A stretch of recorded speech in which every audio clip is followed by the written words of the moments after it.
You know, niggas gotta get their priorities together.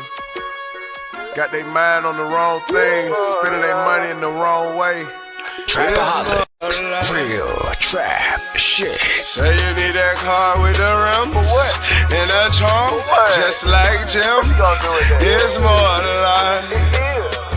Yeah. I'm telling you. Talk to him. Say you need that LV bag with the belt and the hat. That's all you got though. It's more to life.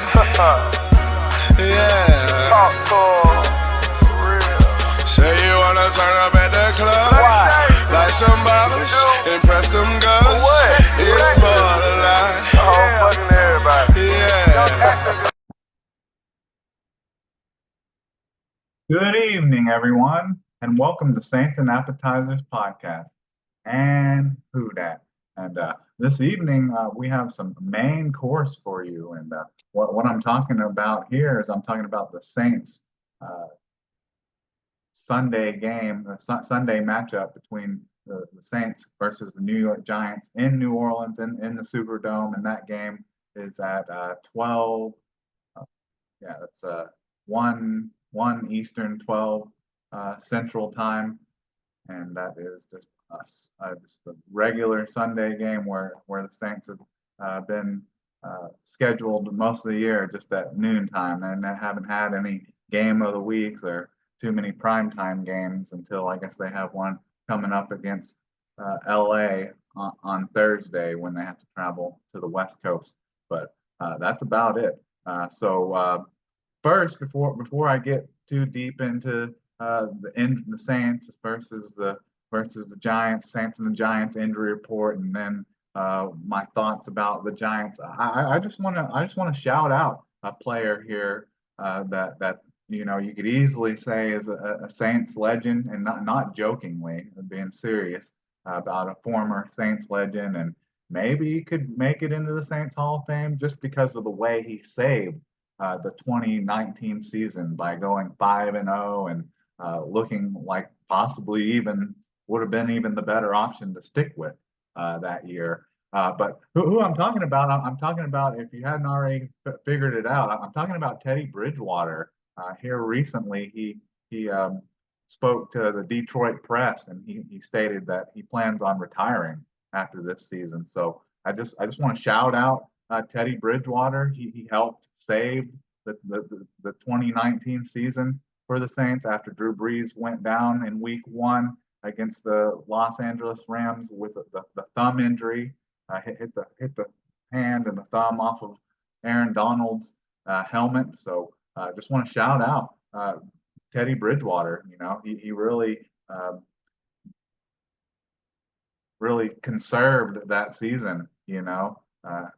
Before it just went all to one side. But yeah, let's just mention his stats real quick.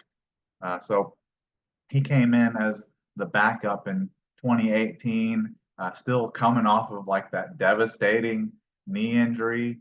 So didn't really see much of him that year. He started one game and he was 0-1 that season in the one game that he started. And that must have been the game at the end of the year, like against the Panthers, because the Saints had already got the number 1 seed.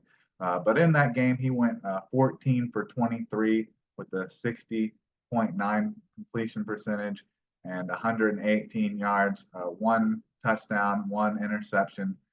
So it wasn't overly impressive then, but this is when he really turned it on. And I would almost be willing to argue that this was the best Teddy Bridgewater that you saw in his career, even though he was 11-5 in 2015 and was a Pro Bowler, and they went to the playoffs solely on his effort. But I think you could say maybe he was peaked then before the knee injury, but after the post knee injury, this was definitely Teddy Bridgewater's peak. So he started 5 games, went 5-0. Was 133 for 196 attempts, which is a 67.9 completion percentage, so almost 70% for 1384 in yards, 1,384 yards, passing, 9 touchdowns and just 2 interceptions, and his quarterback rating was 99.1, and QBR was a 50.9, which you would have thought maybe just because he went 5-0 that it would be a little bit higher than that. But regardless of any of the stats that he put up, it was just the 5-0 that really is what matters, because otherwise they would have been probably relying on Taysom Hill all year, which would have been fun. Would have been fun at first to start, I guess. But I wouldn't have. I would have been a little surprised if Taysom Hill would have stayed healthy for 5 straight games, playing that number of snaps at the quarterback position. So just shout out to Teddy Bridgewater. Whether he hears me or not, I want him to know I love you, man. You really made your mark, put your mark and your stamp on New Orleans, even though it was in a short amount of time. And I kind of wish things would have worked out a little different. Drew Brees coming back from injury still in 2019 and putting up a stinker in the playoffs against the Minnesota Vikings, when it looked like even in that game that Taysom Hill was the better option. So it would have been interesting to see how that season would have played out if Drew Brees was kind of looking wishy-washy in that season, especially without the great grip strength after hurting his thumb. So that'll always be something I wonder, is if Teddy Bridgewater could have possibly been the franchise quarterback, but they didn't want to pay him what Carolina and what Carolina was wanting to pay him. But anyways, so let's move on from that. You got all my love, Teddy Bridgewater, but now it's getting into this week 15 matchup versus the New York Giants. So I got the injury report here. We'll do a quick rundown of that. I say quick, but it's so long. I don't know how quick it'll actually be. But let's get into that. So can I get a menu? And so the first player on this list is players. These are some young players that were drafted in the 2023 draft that, man, they just can't get away from the injury bug. And it's a little surprising that some of these players haven't put on IR, because this will already be like their 4th or 5th game missed. So it's kind of a little confusing with that. But they're still on the injury report, but they're not practicing. So So the first one here is defensive end Isaiah Foskey, still dealing with that quad injury, and he didn't practice Wednesday, didn't practice Thursday, didn't practice Friday, and he is out. So he's out. So that's disappointing. Just as he was looking like he was kind of making some plays and getting some more snaps, he's hurt, and as far as the injury so far, pretty much done for the season so far. And then next player on the list, pretty much the same kind of story. He's been out 3, 4. This may even be his 5th game. Running back Kendre Miller, ankle, still dealing with that ankle injury, even though a couple weeks ago they said that he was starting to look good in his rehab and he was getting close. And then they say it wasn't a setback, but somehow he just stopped healing, whatever that means. That sounds like a setback to me. But he didn't practice Wednesday, he didn't practice Thursday, didn't practice Friday, and he is out. So that's disappointing. You're not getting to see those young players that just as they started, you kind of saw a little glimpse of what they can be. They're pretty much hurt, done for the season. Even though that's not official, but with how many games they've missed this late in the season, it basically is. And then wide receiver Chris Olave. I have a theory about this, conspiracy theory a little bit about this. So listen close. This right here could get good. And so Chris Olave, they say they have him listed as an ankle injury. Okay, all right. And they say it happened on the touchdown play that he had at the end of the game. That's when it happened. Okay, so he didn't practice Wednesday, didn't practice Thursday, and didn't practice Friday. but it's still listed as questionable and up to game time decision. Uh, but with my theory on this is that he doesn't have, maybe he has a little bit of an ankle injury, but I think that that's not really what he's dealing with.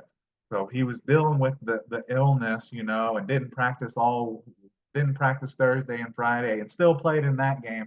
But they say on the touchdown play is when he hurt his ankle.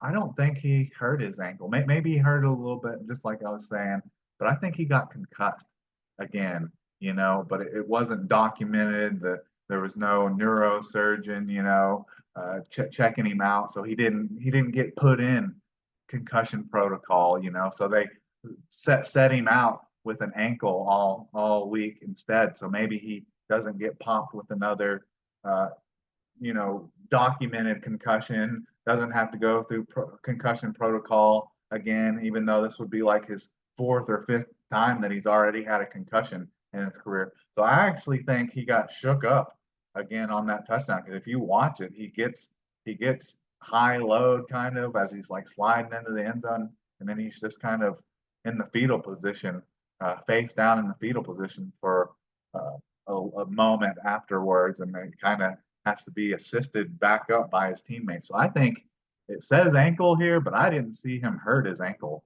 on that play. I saw him get hit in the head again. So I'm thinking he's actually dealing with another concussion, and they're just trying to save face and not look like they're having a player that's already been concussed 4 or 5 times in his career already, playing after all of that. And just like with Tua Tagovailoa, they were people um, posting and all over the place saying that with wild takes, all over the place, saying that he needs to retire after his second or third uh, concussion last year that left him twisted on the turf after some of the hits that he had.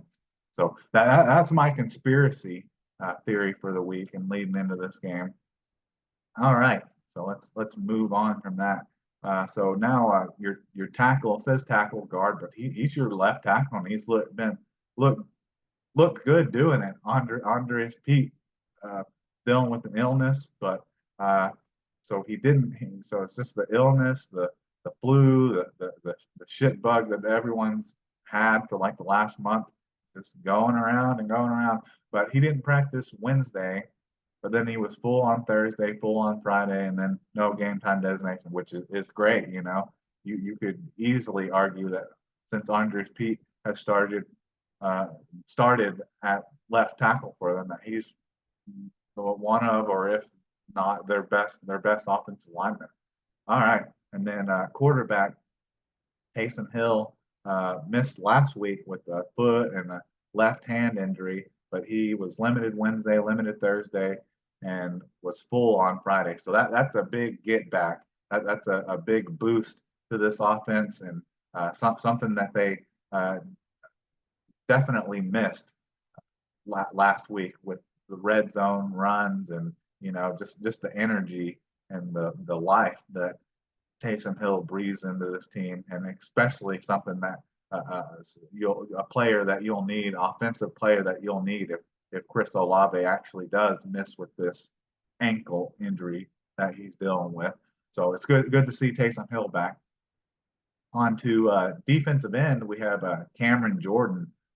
Been dealing with this ankle injury for like past 3 weeks and hardly practicing. Well, was limited in practice all week, and then he's not playing quite as much, not as many snaps. It seems like they have him in more just on rundowns, like first and second down. Don't really have him in there on third down because that ankle must be bothering him. But hadn't missed a game yet because of it. So Cameron Jordan ankle limited Wednesday, Thursday, and Friday, but no game time designation, so he should play. And then this is another boost to this offense, especially if they're not going to have Chris Olave. So Rashid Shaheed, who's been dealing with this thigh injury the last 2 weeks, was limited Wednesday, limited Thursday, but was full on Friday and has no game designation. So if you're going to lose a wide receiver, it's good to be getting one back in Rashid Shaheed. And then this is a interesting um, situation here. Could be a problem if he doesn't actually end up playing. But they take it easy on right tackle Ryan Ramczyk in practice for the last couple of years, but they have a not injury related slash rest with due to his degenerative knee that he's been dealing with like the last 3 or 4 years. But he was limited Wednesday, limited Thursday, and limited Friday, and is listed as questionable. But if I was to lean more to one side of if he plays or not, I would expect him to play. And then we got kind of the same scenario here with running back Jamal Williams, who's basically been a non-factor or like hurt like all season, and then he finally you see a little glimmer of what he was in Detroit last week, and you're wanting to see more of that. So you got to see kind of what the Saints brought him into and the energy he kind of brings to the team last week against the Panthers. You saw him dancing on the after picking up a first down and dancing on the sidelines. That was about one of the few things that people saw on the John Botron last Sunday at the Superdome, that they didn't boo, that they actually had something to cheer for. But so he's dealing with another injury. It seems like he just got back from an injury, and trying to remember, I can't remember if he was dealing with an ankle or a hamstring injury, but now he's dealing with a groin injury, and he's limited. It's limited Wednesday, limited Thursday, and limited Friday, and listed as questionable.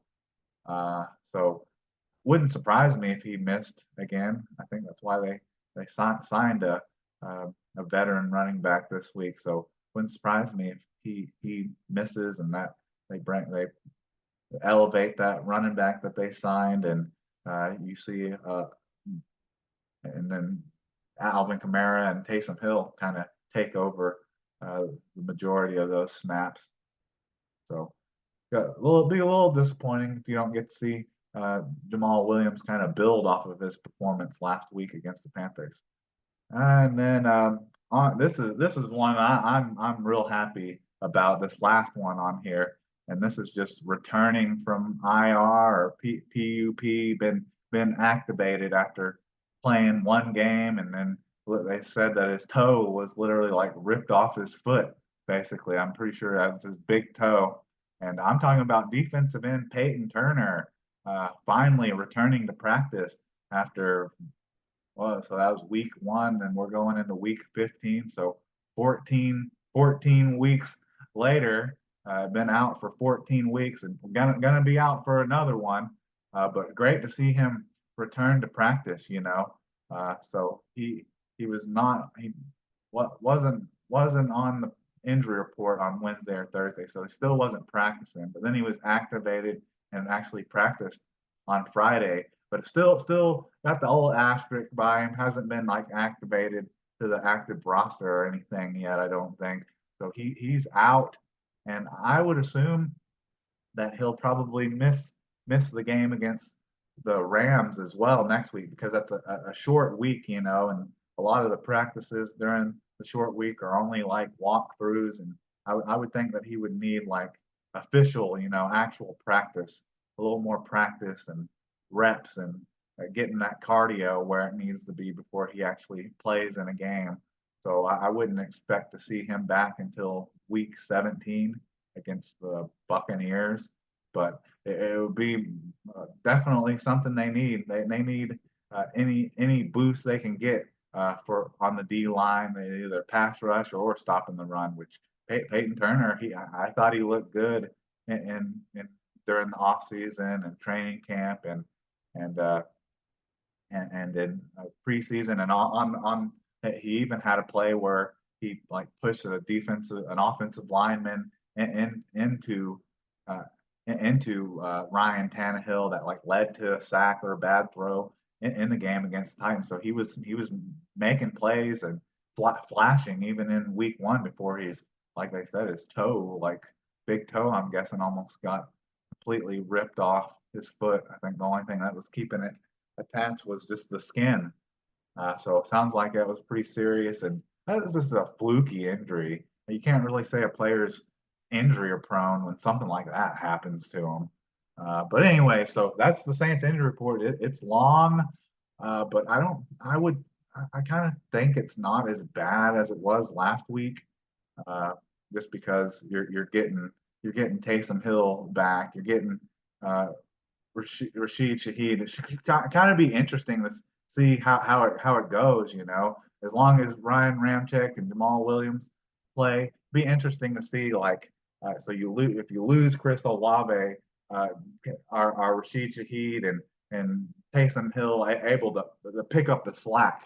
I would say they were. They were able to pick up the slack in the running game last week for Taysom Hill, and were able to score in the red zone even without him. But anyway, so let's get on to the Giants injury report here, and it's long as well, but I don't think they're going to be missing quite as many starters as the Saints. Obviously, they're missing their starting quarterback Daniel Jones, but you could definitely argue that Tommy DeVito has been just as good or better than what Daniel Jones was before he went down. They're on a 3-game winning streak. So let's get into this. So you have first on the list, you have defensive back Cordell Flott dealing with a shoulder injury. He was limited all week, but has no game time designation, so he's good. And then you have defensive lineman Dexter Lawrence dealing with a hamstring. Their big starting defensive tackle, was limited all week, but is listed as questionable. But again, this is the Saints. We're getting Saintsy over here, so I would expect him to play. And then you have a tackle Evan Neal. I'm not sure if he's their right tackle or their left tackle, but I'm pretty sure he's a starter dealing with an ankle injury. And he was limited all week, but is listed as doubtful. So that's like, when they had the 75%, 55%, 25%, or 100% out or 100% in. I would say that probably gives him about a 25% chance of playing. And then you have a linebacker Azeez Ojulari dealing with a shoulder injury. He was limited Wednesday, but then was full the rest of the week, has no game time designation. And then you have defensive lineman Ashawn Robinson dealing with a hamstring and a finger, and he was limited all week, but has no game time designation, so he should play. And then you have wide receiver Paris Campbell dealing with a knee. He was full all week and has no game time designation. And then you have linebacker Isaiah Simmons dealing with an ankle injury. So he practiced, wasn't on the injury report on Wednesday, so that he must have got shook up a little bit. His ankle got shook up a little bit in practice on Wednesday, but then was limited the rest of the week and then has no game time designation. And then this is the one. This is kind of like the Saints, the Giants version of Peyton Turner a little bit. A player that's looking to come back from injured reserve and is practicing during the week, and can only hope that like Peyton Turner, he doesn't play. And I'm talking about tight end Darren Waller dealing with a hamstring injury, so he didn't practice. I imagine he didn't practice on Wednesday, but then was activated on Thursday and was limited the rest of the week and is listed as questionable. So he's, unlike Peyton Turner, who's listed as out, he's listed as questionable. And that could be a big issue with the Saints that have had some issues with that. I mean, historically, the Saints, since I've been a fan of them, have had issues covering tight ends, and they've had a couple of them go for over the 100-yard mark this year. So that would be a big boost to the Giants and a big negative and a concern for the Saints, having to cover and worry about such a prolific pass catching tight end in Darren Waller, even though he is coming off an injury. So can only hope and pray that he doesn't play, kind of like Peyton Turner's not going to. And then you have linebacker Cam Brown dealing with a hamstring. Was practiced all week until Friday. He was limited, but has no game time designation. And then offensive lineman Justin Pugh dealing with a calf injury, practiced all week, but then was limited on Friday, listed as questionable. And then you have wide receiver Wandell Robinson dealing with a quadricep injury, and he was practiced all week, but then was limited on Friday, but has no game time designation. So I mean, you just if you were to go like number of starters and looking on the injured reserve list, besides them missing Daniel Jones and a question mark for Darren Waller, I would say that the Giants are a lot healthier, or maybe not a lot healthier, but are healthier than the Saints. And it showed. It showed in their last three games because they're 3-0 in their last three games. So I mean that would be pretty obvious that all kind of goes hand in hand. I'm trying to think. Saints. I don't think the Saints, since it's crazy that the Saints. It's crazy that the Giants are 3-0 with Tommy DeVito, a rookie late rounder, maybe even an undrafted. Let me see here. Yeah, he's an undrafted rookie free agent quarterback. Tommy Cutlets. They've won three in a row with him, but I don't think since Dennis Allen's been a head coach, or just his head coaching career, has never won three games. Has never gone on a 3-game winning streak. But let's get into talking about Tommy DeVito a little bit. A player of the game, a hot take and game pick.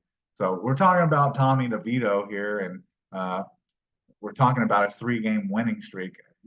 I think it needs to be noted a little bit that it was against the Washington Commanders and the New England Patriots, where they only scored 10 points. And then I give them credit. That was a pretty impressive win against Green Bay last week. But especially that he had an 81% completion percentage in that game. But what concerns me more about him than anything is the rushing ability. He had 10 carries for 71 yards, which is a 7.1 yards an attempt in that game. So that's what concerns me about Tommy DeVito is what he's going to do in the running game. But let's talk about my player of the game, because that sounds like that's probably going to end up being the Giants player of the game, old Tommy Cutlets. So let's see here. So my player of the game, and this is probably going to seem kind of like a strange one a little bit, and that doesn't have a lot of reasoning behind it.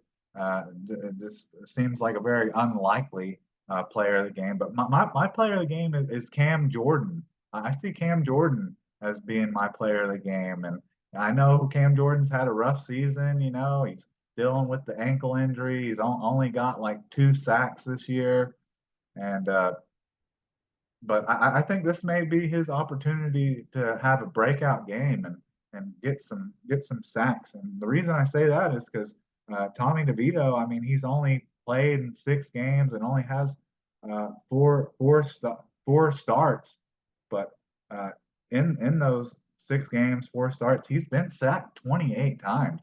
So he's getting sacked a lot. I'm trying to see here per game. Like, there's been games where he's been sacked 9 times, 6 times. Let's see here. So let's go from when he first came into the game and started. So against the let's see, So against the Las Vegas Raiders, he was sacked 6 times. Against the Dallas Cowboys, he was sacked 5 times. Against the Washington Redskins, he was sacked 9 times. And in the game against New England, he was sacked 6 times, but he wasn't sacked against Green Bay. I'm surprised Rashawn Gary didn't jump on his back and backpack Manning and slam him to the ground like he did Derek Carr. I'm surprised Rashawn Gary never got to him. But what I'm illustrating here is if Cam Jordan's going to have a breakout game and get some sacks in a game, it's going to be this one. I think he'll have a chance to get a sack on Tommy DeVito. So that's my player of the game. I expect Cam Jordan to get a sack, get at least one sack, one sack. That would be nice. That would look a lot better than this late in the season and Cam Jordan only having 2. It'd be nice if Cam Jordan could get like 4 or 5 more sacks and end the season with 6 or 7 sacks. But hopefully this is the start of something new where he can maybe get on a sack roll. All right. And then my hot take is this goes back to definitely Tommy DeVito. I'm trying to find his rushing stats here because that all goes hand in hand. Okay, so I think so. My hot take for this game is I think the Saints are going to give up 200 yards rushing again, just like they did last week against the Panthers, and I think they're going to be able to overcome it. But with the way that they've been allowing quarterbacks to rush on them, and then also Saquon Barkley playing for the Giants, he's healthy and playing.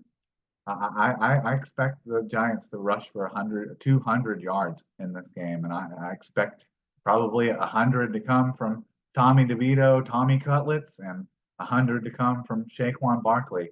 But for some reason, I feel that they were able to. I know it's the Panthers, so it's a little bit different. That they were able to overcome it against the Panthers, and I think they're going to be able to overcome it again against the against against the Giants. So that they'll be able to overcome that. So with my game pick, my game score and game pick, I obviously see that I'm where I'm leaning and I'm heading. I have the Saints winning this game against the New York Giants, but it's going to be a stressful one. It's not. This is not going to be an enjoyable, fun game to watch like watching the Raiders on Monday or on Thursday. It's not going to be that at all. It's going to be a nail biter all the way to the end. And I had the Saints winning 20-18, and it's going to be a late game. You know, towards the end of the game, the Saints take the lead. Take the lead late and are up just by 2 points, and then the Giants go down and they score and get it to 18 and are not able to convert. The Saints actually stop someone from converting a 2 point conversion, and they're not able to get the 18 to the 20, and the Saints win like that. So the Saints are going to win off of basically a failed 2 point conversion late in the game against the Giants. So that's what I have for game score and pick. So for my player game, I got Cam Jordan getting a sack, as much needed, desperately needed sack to add to his total of 2 to get to 3. And then I have the Saints allowing 200 yards rushing again, but they're going to overcome it somehow, like they did last week against the Panthers. And then I have the Saints winning 20-18 and winning off of a failed 2 point conversion by the New York Giants. So that's what I have. I'm excited, but still, I feel like it's gonna be a nail biter, and I could also see this game going completely sideways as well, because this is an interesting stat is that just like the Minnesota Vikings 3 or 4 weeks ago, where the Saints early on in the game, before Derek Carr went out of it with a concussion and a shoulder and a rib injury again, they were Derek Carr and the offense was having a rough time against the Minnesota Vikings, and that's because they lead the league in blitzing. Well, the Giants defense is second in the league in blitzing. So I feel this game could go either way, where Derek Carr gets sacked and knocked out of the game again, and Tommy DeVito's running wild on them. But it's funny because they're playing almost the same team as the Vikings. You know, they're playing a team that's like top of the league in defensive blitzing, but also they have a great storyline going right now. Like that's probably one of the top storylines in sports media right now, is how people love the Italianness of Tommy DeVito and his agent and everything. And they're just on a heater right now. And that's so similar to how the Saints, how the game leading up against the Viking was. Everyone was just riding the train, the Joshua Dobbs train, you know. And then of course he comes in and makes the Saints and their defense and just the team in general look like a bunch of clowns. But since then he's fallen completely off of the universe, off of Earth. So I'm very interested to see if the Saints get to be the team that derails this train, or if they're the team that's going to make him look great and just add to the story and the greatness of Tommy DeVito, which I would love for Dennis Allen's defense to put this Tommy DeVito, Tommy Cutlets in place, because I don't know if I can handle a dominant performance and the Saints defense and this team in general getting clowned again, and it just adding to a sports media story that you're going to have to listen to for like the next 2 weeks. But anyways, I think that's all I have for you. So who dat? And can I get a check, please?